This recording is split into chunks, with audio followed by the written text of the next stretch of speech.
We used to drive out to the coast whenever we could. Me and my dad, kites in the back, salt air already in our lungs before we even saw the ocean. This time it was late spring, and the sky was the kind of gray that never really lifts.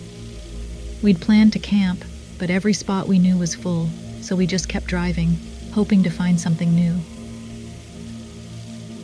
We passed a dozen places, signs with cartoon clams, neon vacancy lights, the usual. But my dad kept saying, "Remember that one spot we saw last year? The one with its own cove?" So we circled back, twice, maybe 3 times, until finally we found it. The sign out front was so faded you could barely read it.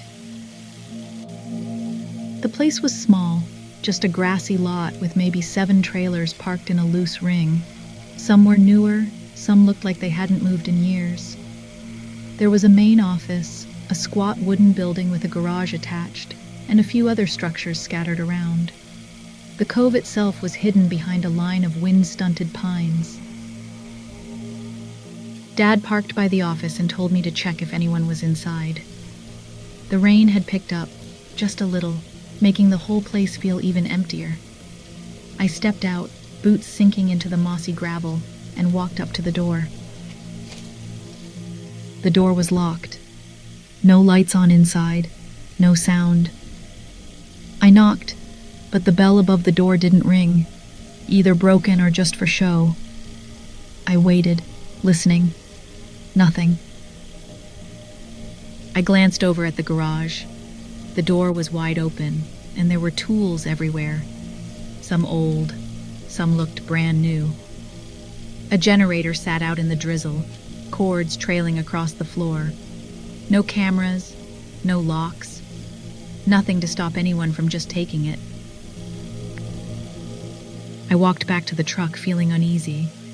Dad was watching the other side of the lot. He pointed out a truck idling by a building in the middle of the park, a single light glowing from inside. We drove over, hoping someone was finally around. Dad got out to stretch his legs, and I followed, my shoes squishing in the wet grass. The truck was still running, exhaust puffing in the cold air, but there was nobody inside.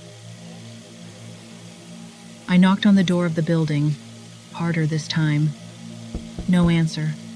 The door was locked, and the only sound was the rain and the low rumble of that truck engine. The windows were set high, but I found a stack of wood to climb on. I pressed my face to the glass, peering in. Inside, it looked like a studio apartment. Carpet, a couch, a little table, but no bathroom. No sign of anyone. I started to feel off. I looked around at the trailers. None of their lights were on. Some of them looked wrong. One was sagging, roof caved in. Another had its door hanging open. I walked closer, heart thudding. I peeked inside the open trailer. The air smelled stale, like wet carpet and rust.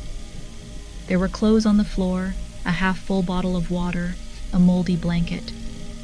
But no people, not even a sound.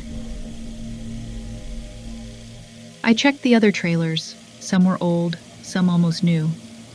There were tent trailers, a battered Chinook, even a Winnebago, all empty, all left behind like someone just walked off in the middle of something.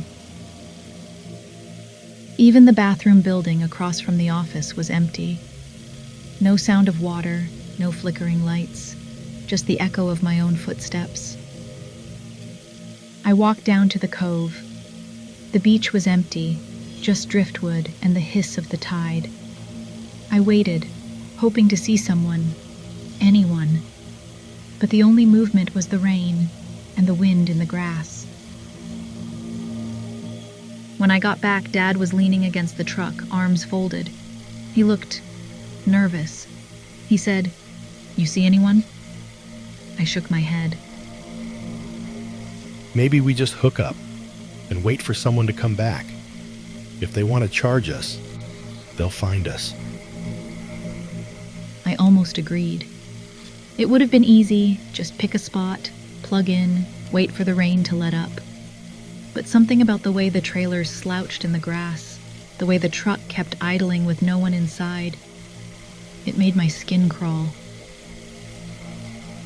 I started thinking about how far the nearest town was, 5 miles, maybe more. If people had left, why not take their stuff? Why leave the truck running? Why leave everything behind? All right.